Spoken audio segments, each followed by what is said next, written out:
Okay, let's unpack this. We are embarking today on a deep dive that places two global, highly dynamic, and often deeply misunderstood faiths under an intense academic microscope. We really are. We're talking about a theological confrontation between the Church of Jesus Christ of Latter-day Saints, LDS or Mormonism, and And Islam. and this is a comparison that, I mean, a lot of scholars would just shy away from. It's inherently complex, it's controversial. Absolutely. And the sources we're using today, they come from a pretty comprehensive analysis by an independent researcher, Mahdi Hadavi, in his work, The Final Prophet or The Prophet of the End. And the thesis of this work is, well, it's bold. Haddadi aims to provide a, quote, documented, candid, and responsible comparison that argues for the theological, historical, and even statistical superiority of the LDS Church over Islam. It's a huge claim. He asserts that the Mormon faith, which a lot of people see as a new kind of niche religion, is in fact the better designed system for delivering God's final, complete message to a globalized world. So our mission today is absolutely critical. We have to be very clear about this. We are not here to choose sides. No, not at all. Nor are we here to endorse the viewpoints of the author. We're serving as impartial guides, really, just exploring the specific arguments and the evidence Hadavi pulls together across 10 core points. Right. We're comparing theological claims, historical conduct, real-world outcomes. We just want to understand the intellectual journey that leads him to this very powerful conclusion.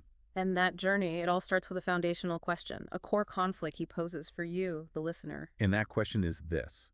If the Almighty God truly intended to deliver his final, complete, and flawless message to humanity in the last days, what the LDS Church calls the dispensation of the fullness of times, what mechanism would be the wisest choice for a truly universal, eternal message? Think about the two pathways Hadavi presents. Path A, a message that's confined to the 7th century, revealed exclusively in Hijazi Arabic. Which was, a geographically and politically marginal language at the time.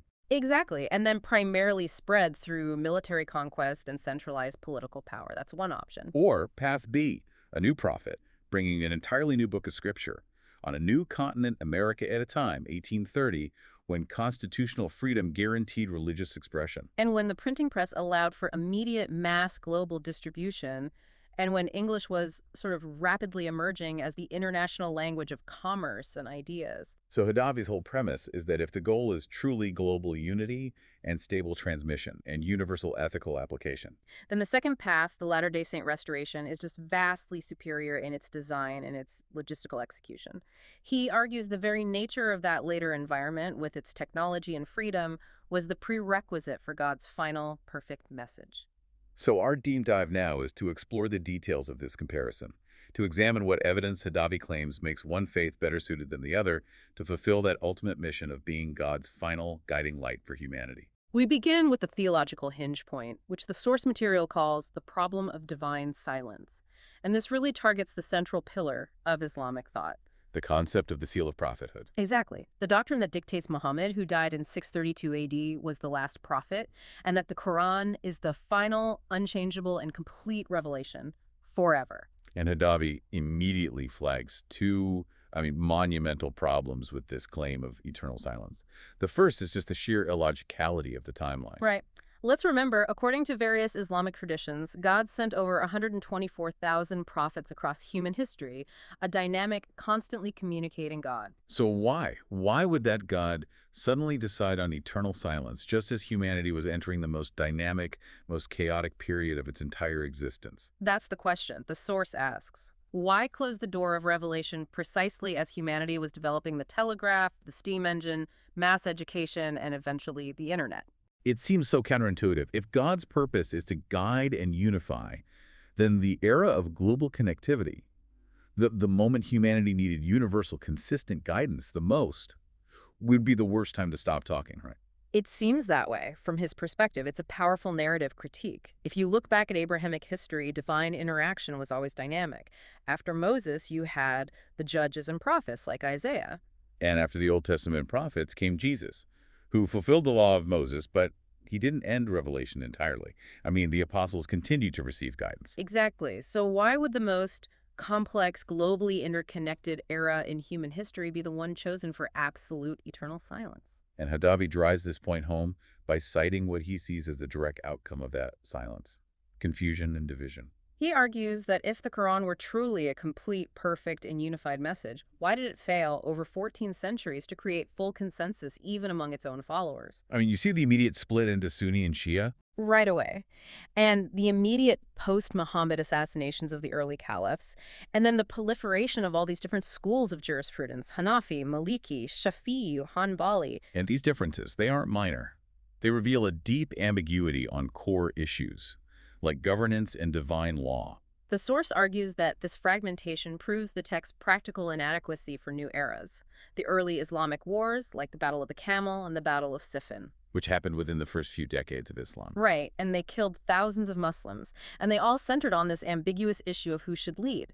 Hadavi's point is that a truly complete final message from God should have provided clear, written instruction on continuity to prevent that kind of immediate and eternal division. This brings us to the second major problem Hadavi identifies, the spatial and linguistic limitation. He really questions the logic of sending God's final univocal message in 7th century Hijazi Arabic. It was a regional dialect, spoken by maybe a few 100,000 people in a politically and geographically marginal area. So how can a message constrained by that specific time and place possibly serve 8 billion future humans without distortion? The comparison to contemporary world languages is pretty illuminating. I mean, at the time, the lingua francas of power, scholarship, trade. They were Latin, Greek, Persian, Chinese. Choosing a regional dialect, Hadavi argues, highlighted a profound temporal and spatial limitation that's just incompatible with claims of eternal universality. And beyond the language, there were the technical limitations. Paper hadn't widely reached the Arabian Peninsula until well into the 8th century. So the initial compilation of the Quran, it relied heavily on memorizers and, disparate writings on bone, stone, and palm leaves. Which means there was an inherent, immediate risk of distortion and variant texts. Which famously led Caliph Uthman later to standardize the text and burn the differing copies, an action that Hadavi sees as really proof of imperfection in the transmission process itself. This sets the stage for the LDS counterclaim, moving from this seal of prophethood to the restoration of all things. Right. Mormonism claims not to be a new religious sect, but the restoration of the original priesthood authority and divine truth that had been lost during the Great Apostasy after the death of the original apostles. Which is, in their view, exactly what God must do if he finds his original system has been corrupted by man. And this restoration claim aligns directly with biblical prophecies that foresaw the necessity of God speaking again.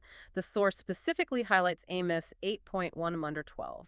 Which talks about a famine of hearing the word of the Lord, implying, a long period where God was silent, but not permanently sealed off. We also see the citation of Acts 3.0021, which prophesied the times of restitution of all things, implying that original truths and authorities would have to be brought back. And then, maybe most powerfully, Revelation 14.6. Describing an angel flying through the midst of heaven with the everlasting gospel to preach to all nations, kindreds, tongues, and people.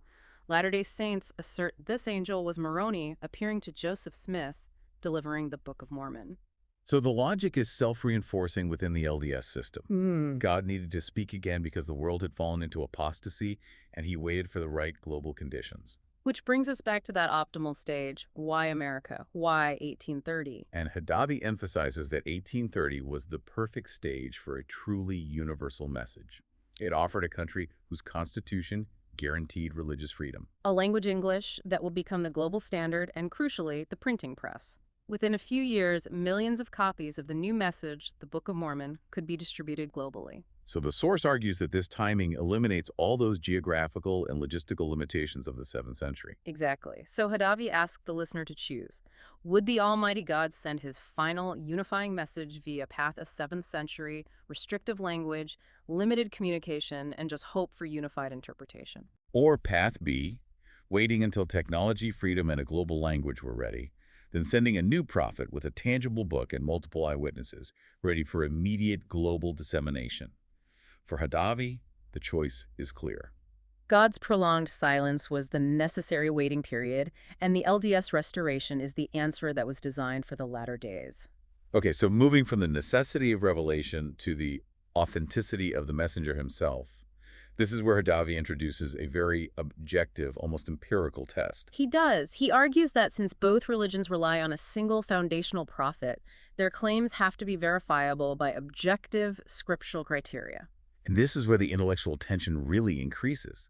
The source material establishes 4 non-negotiable criteria drawn from both the Old and New Testaments Yeah. to judge a true prophet. It's a ruthless comparison. It is. It demands objective proof, not just faith.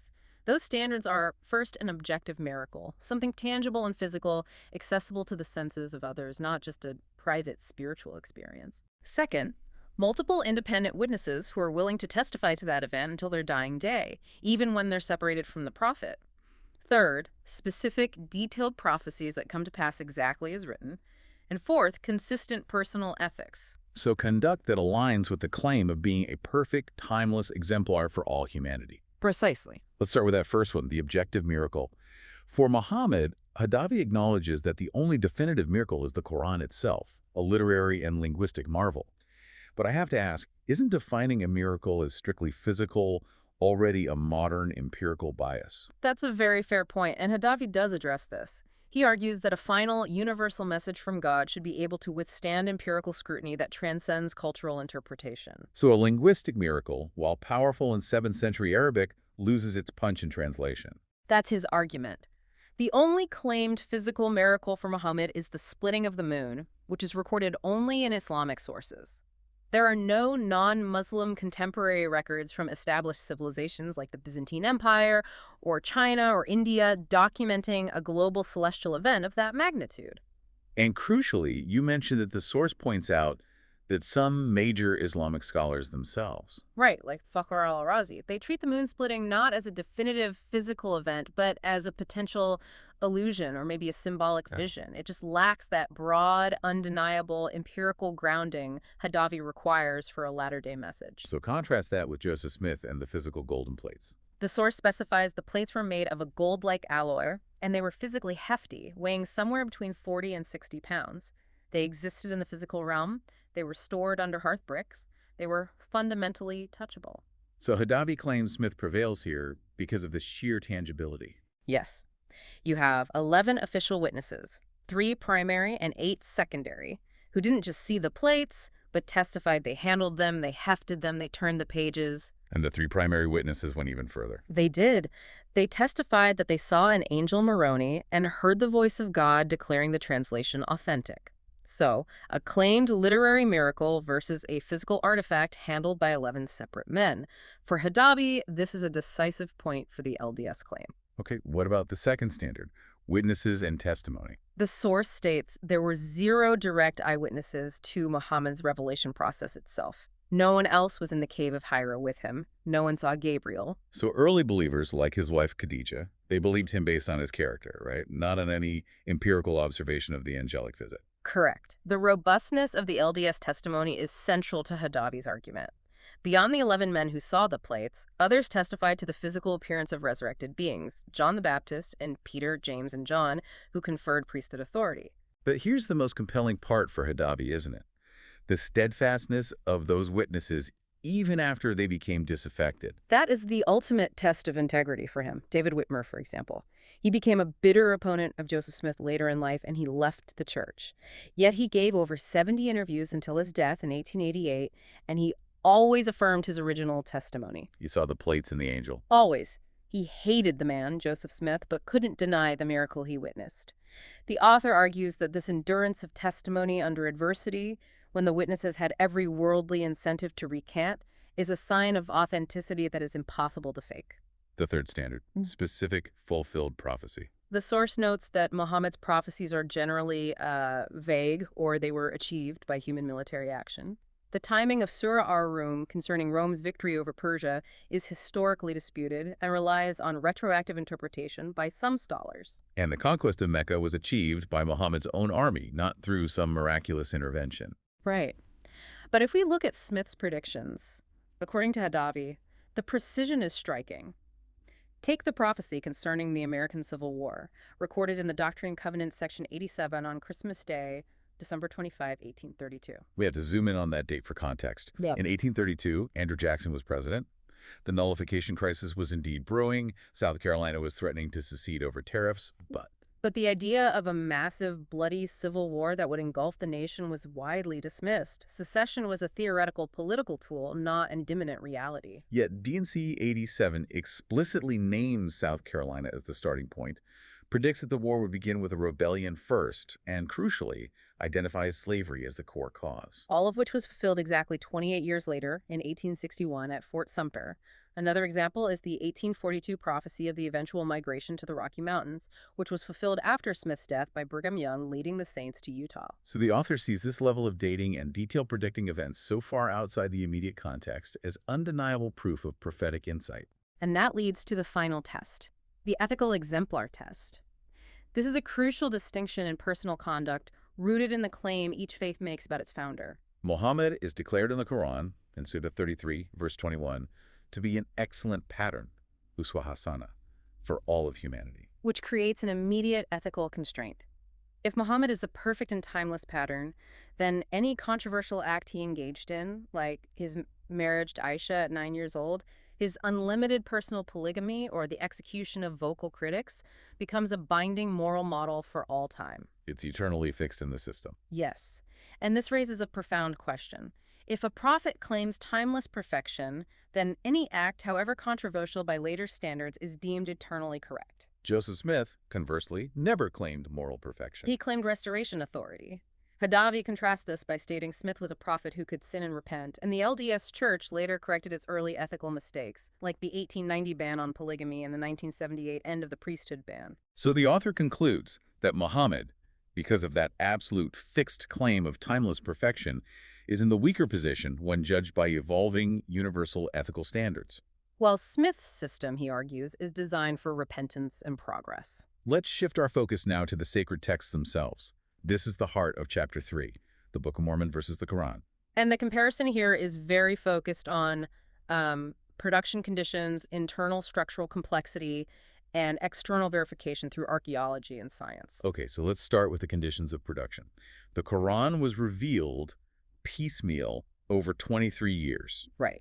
Spanning moments of intense war, political governance, personal illness, and this drawn-out process, coupled with the 7th century's technological limitations, led to those textual variants, different readings, different interpretations. Which Caliph Uthman eventually had to address by compiling the standard text and, controversially, burning all the differing copies to enforce unity. Hadavi points out that this act of standardization, and the very fact that it was necessary, highlights the risk of distortion and human interference across those decades. Now contrast that with the Book of Mormon, which was dictated in an astonishingly short period, approximately 60 working days, primarily between April and June of 1829. That speed is, that's what Hadavi calls inexplicable by human means. It is. You have Joseph Smith, a young farmer, widely acknowledged as having minimal formal education, struggling with basic spelling and grammar, producing a massive text, over 268,000 words, at a rate of 8 to 10 manuscript pages a day, with no notes,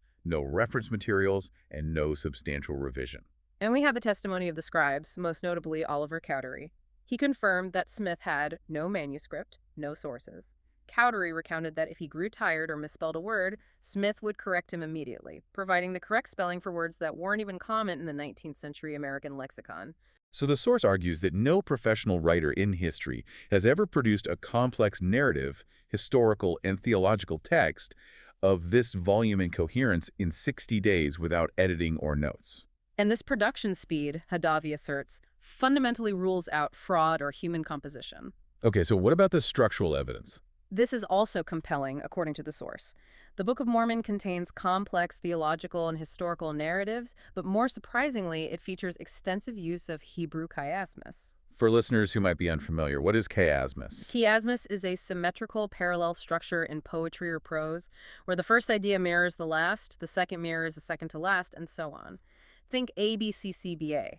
It was a literary device common in ancient Semitic and Hebrew texts, but it was virtually unknown to 19th century English literature. The source notes that John W. Welch, a scholar, discovered these complex structures in the Book of Mormon in 1967. Right. And Hadavi argues that these structures are so precise, so interwoven throughout the text, that the likelihood of an uneducated young man faking them accidentally is zero. And he contrasts that with the Quran, whose structure is often decentralized, with Meccan and Medinan verses mixed and ordered primarily by length, often requiring this interpretive concept of nask to resolve internal conflicts. And that concept of nask, or abrogation, is key to Hadavi's argument against textual perfection, isn't it? It is. Abrogation is the theological tool used in Islam, where later verses in the Quran effectively cancel or amend earlier ones, often to address changing political or social circumstances. So Hadavi argues that this internal need for textual correction, where God has to update his own decrees,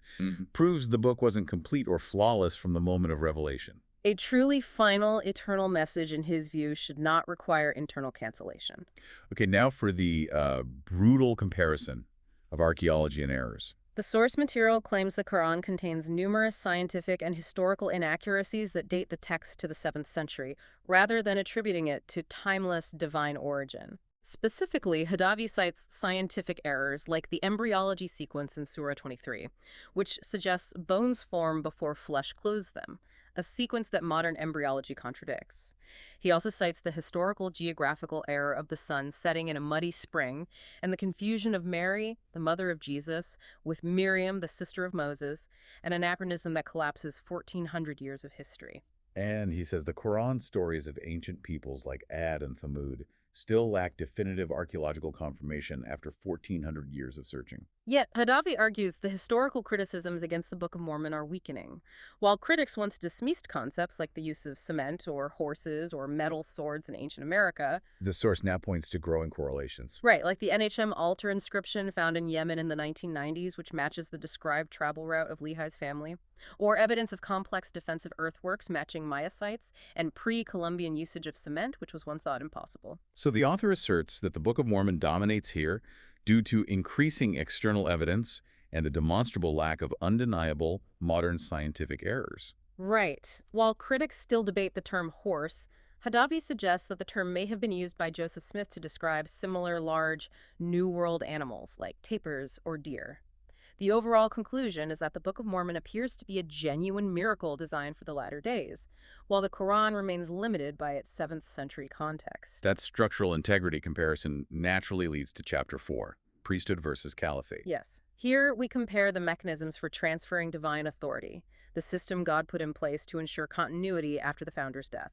And the Caliphate system is presented by Hadavi as a complete failure in practice. It is. Muhammad died in 632 AD without leaving any explicit written instructions for succession.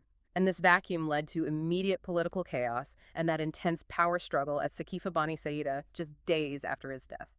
The consequences were devastating, immediately revealing ambiguity in the core issues of governance and theological continuity. You saw the assassination of the first 3 caliphs, Umar, Uthman, and Ali, and immediate civil wars like the battles of Jamal and Siffin, followed by the tragedy of Karbala. And the source stresses that from 661 AD, just 29 years after the founder's death, the Muslim world was eternally split into Sunni and Shia. And there has never been a period since when all Muslims have agreed on a single divinely guided leader. Hadavi claims that this systemic, bloody failure is the antithesis of what should be expected from an all-wise God designing a final, unifying religion. And the stark contrast is the LDS system. The Melchizedek priesthood, which claims restoration through the physical appearance of resurrected beings, John the Baptist, and later Peter, James, and John in 1829, providing a clear, authoritative lineage. And since that restoration, the succession mechanism has been continuous, transparent, and critically bloodless. Completely bloodless. When the prophet and president dies, the longest-serving apostle in the Quorum of the 12 automatically assumes the presidency after a brief period of restructuring. So the source notes that in nearly 195 years, the LDS Church has maintained complete structural unity under a single, recognized leader without internal civil war or assassinations related to succession. And Hadavi argues that this inherent stability is exactly what we should expect from a divine system designed for eternity, proving its superior functional quality over the political chaos of the caliphate. All right, let's move past the structural integrity and textual evidence and dive into the ethical impact, the real-world consequences of these two systems. This is Chapter 5, Reform versus Fixity. And the idea here is that if a religion claims eternal perfection, its moral rulings should be acceptable across all ages, not just fixed in the 7th or 19th century. This point hinges entirely on the concept of continual revelation. It does. We start with polygamy, a practice shared by both early faiths. Justice Smith engaged in early secretive polygamy, accumulating 30-40 wives. Muhammad had 11. But the key difference, which Hadavi uses as proof of divine guidance, is the outcome. The LDS Church ended the practice in 1890 through a new revelation, Official Declaration 1. Which demonstrates a divine mechanism that allows for ethical reform, aligning the church with modern societal ethics and showing that God's communication is flexible enough to respond to the needs of the time. Islam, however, considers polygamy an eternal ruling. It's explicitly permitted in the Quran.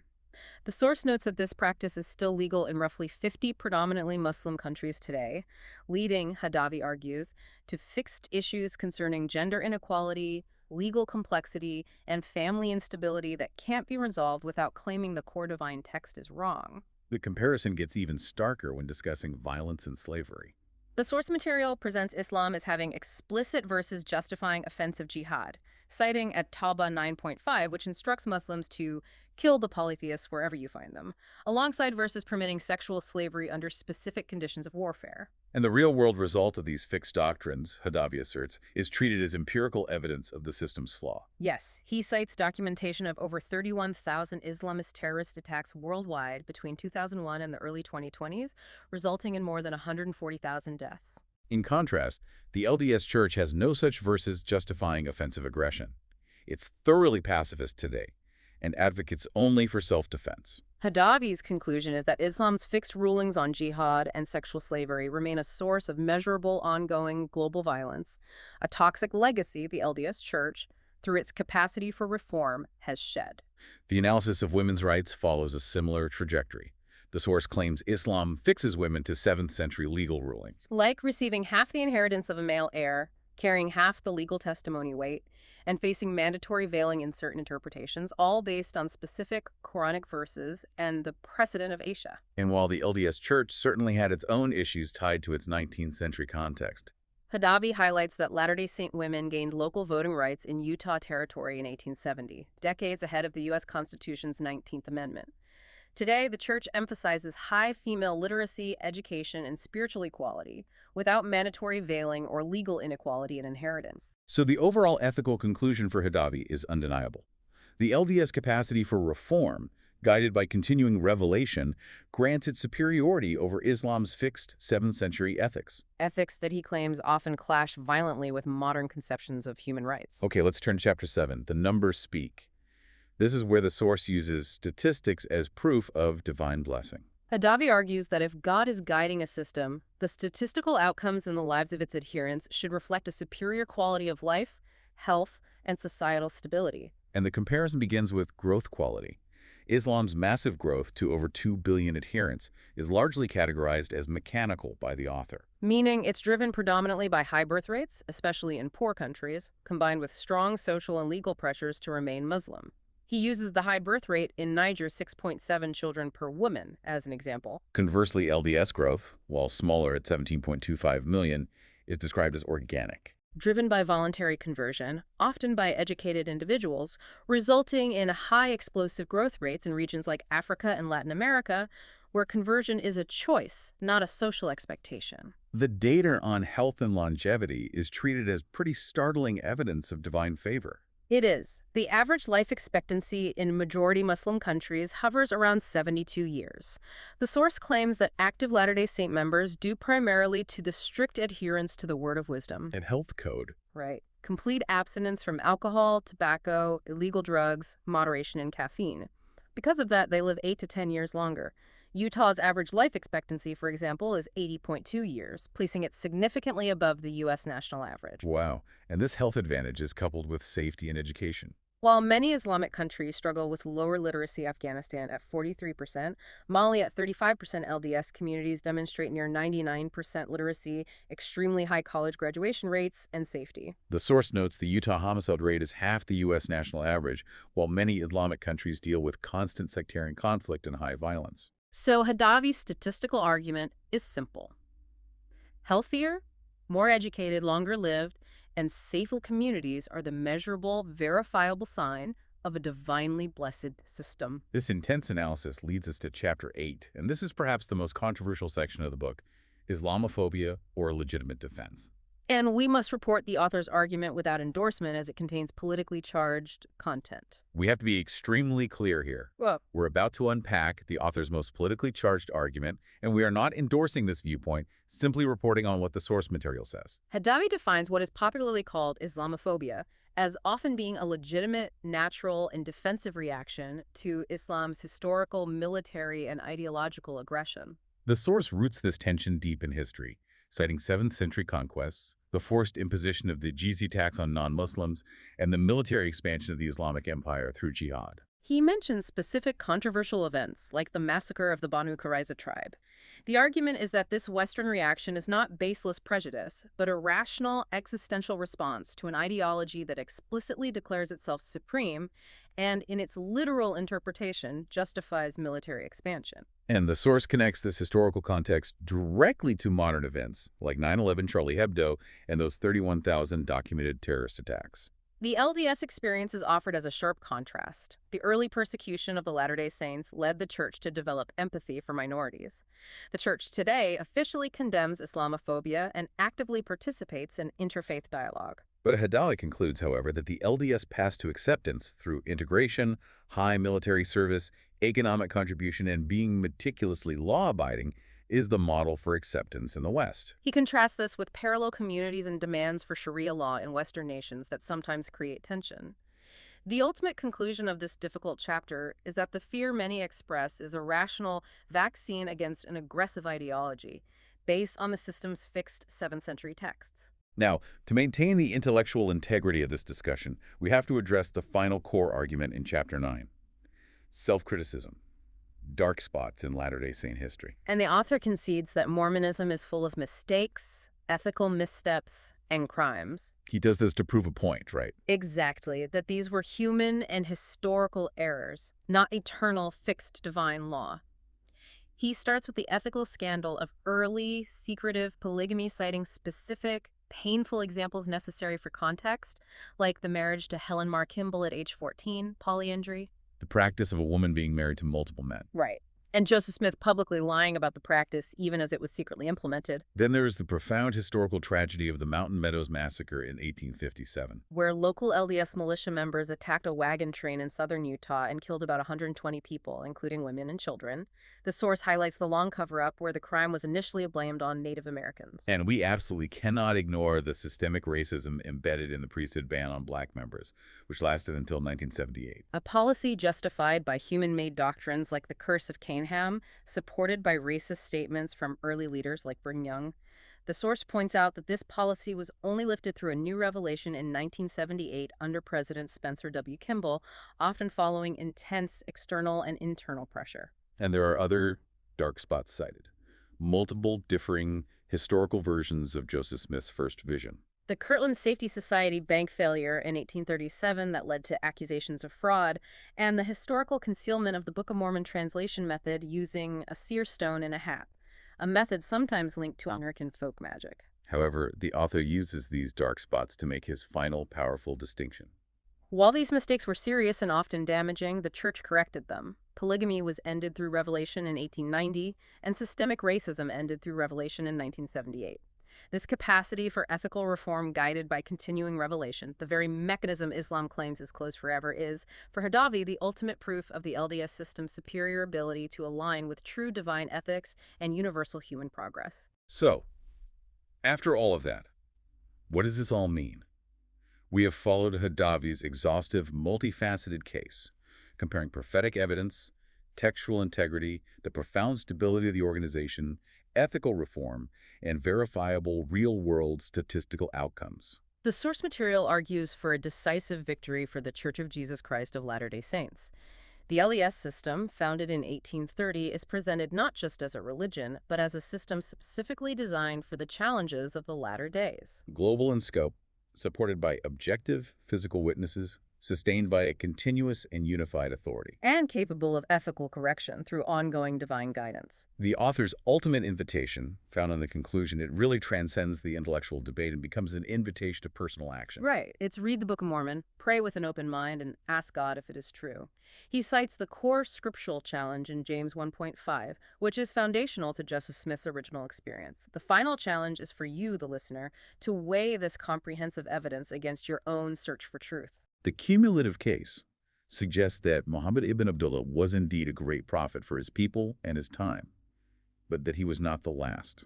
The argument rests on the idea that Joseph Smith Jr. is the prophet of the latter-day restoration, chosen in the dispensation of the fullness of times to restore the true church, bringing a global message designed for the 21st century and eternity. That leaves us with the author's final provocative thought, something for you to mull or explore on your own that builds on all this evidence. If God sought to unify humanity and delivered his ends, his final message was the superior design, the one bound by the limitations of the 7th century, producing 1,400 years of division and fixed, often controversial laws. Or was it the one that patiently waited until 1830, bringing a global message designed for a modern world, capable of continuous change and ethical ascent, and backed by verifiable positive results in the lives of its adherents? The choice, as Haddadi puts it, is between remaining in a 7th century tradition fixed by its limitations or joining the 19th century restoration that he claims is robustly built for the complexities of the 21st century and eternity.